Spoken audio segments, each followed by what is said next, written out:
నమస్కారం. Welcome to my channel. ఈ వీడియోలో ఏపీ ఉద్యోగుల డీఏ అరియర్స్‌పై హైకోర్టులో కేసు. దీనికి సంబంధించిన పూర్తి వివరాలైతే వీడియోలో తెలుసుకుందాము. వీడియో అయితే ఎక్కడ గాని స్కిప్ చేయకుండా ఎండ్ వరకు చూసేయండప్పుడే ఇన్ఫర్మేషన్ పూర్తిగా అర్థమవుతుంది. అలాగే వీడియో చూస్తున్న ప్రతి ఒక్కరు వీడియోకి లైక్ చేయండి ఫ్రెండ్స్. ఈ వీడియోని తోటి ఉద్యోగ పెన్షన్ మిత్రులతో అయితే షేర్ చేయండి. కొత్తగా మన ఛానల్‌ని చూస్తున్నవారు ఇంకా ఎవరైనా సబ్స్క్రైబ్ చేసుకోకుంటే వెంటనే మన ఛానల్‌ని సబ్స్క్రైబ్ చేసుకోండి. దీని ద్వారా నేను చేసే లేటెస్ట్ వీడియోస్ అన్నీ మీ వరకు రీచ్ అవుతాయి. ఇక ఆలస్యం చేయకుండా వివరాల్లోకైతే వెళ్ళిపోదాము. ఫ్రెండ్స్ ఇక విషయానికొచ్చినట్లయితే ఆగస్టు 19న 2025 ఆగస్టు 19న ఆంధ్రప్రదేశ్ హైకోర్టులో 2 ముఖ్యమైన కేసులు దాఖలయ్యాయి. మొదటి కేసు ఆంధ్రప్రదేశ్ సిపిఎస్ ఉద్యోగుల సంఘం వర్సెస్ ఆంధ్రప్రదేశ్ ప్రభుత్వం కాగా, రెండవ కేసు దృష్టి లోపంలో ఉన్నటువంటి ఉద్యోగుల సంఘం వర్సెస్ ఆంధ్రప్రదేశ్ ప్రభుత్వం. ఈ 2 కేసుల విచారణ రేపు జరగనున్నట్టుగా ఏపీ సిపిఎస్ అసోసియేషన్ తెలియజేసింది.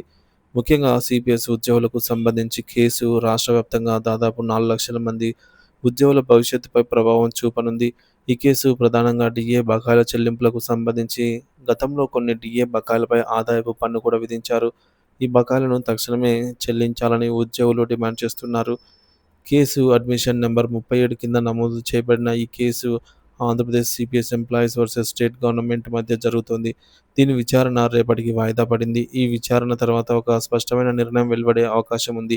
గతంలో సచివాలయ ఉద్యోగులకు సంబంధించి ఇలాంటి కేసులో దాదాపు 500 మంది ఉద్యోగులకు డీఏ బకాయిలు ఇటీవలనే జమ అయినట్టుగా తెలిసింది.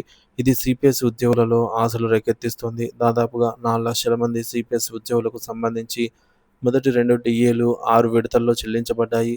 వీటిలో 4-5 విడతలకు సంబంధించి బకాయిలపై ఆదాయపు పన్ను కూడా చెల్లించబడింది. ఈ బకాయిలకు సంబంధించి విచారణ రేపు జరగనుంది. ఏపీ సిపిఎస్ యూనియన్ల నాయకులు, అధ్యక్షులు, ప్రధాన కార్యదర్శులు బాజీ పఠాన్ మరియు కర్మి రాజేశ్వరరావు ఈ సమాచారాన్ని ధృవీకరించారు. రేపటి కోర్టు విచారణ అనంతరం ప్రభుత్వం సిపిఎస్ బకాయిలపై ఒక నిర్ణయం తీసుకునే అవకాశం ఉందని ఉద్యోగులు ఆశిస్తున్నారు. సచివాలయ ఉద్యోగుల కేసులో సానుకూల ఫలితం వచ్చినట్లే తమకు కూడా అనుకూలమైనటువంటి నిర్ణయం వస్తుందని సిపిఎస్ ఉద్యోగులు ఎదురుచూస్తున్నారు.